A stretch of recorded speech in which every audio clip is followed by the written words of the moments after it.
Всю жизнь Мелиха Кишвединова, это младшая сестра моей мамы, и ее муж Валерий Игнатьев увлекались чтением.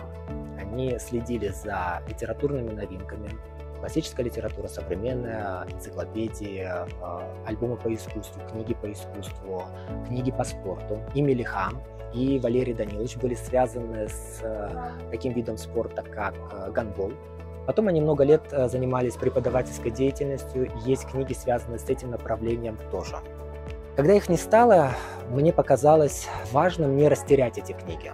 Это более 150 наименований, еще раз повторюсь, самого разного направления. Наша семья очень признательна библиотеке за то, что они приняли в дар эти книги, и я надеюсь, что таким образом память о Мелихе и о Валерии Игнатьеве будет жить.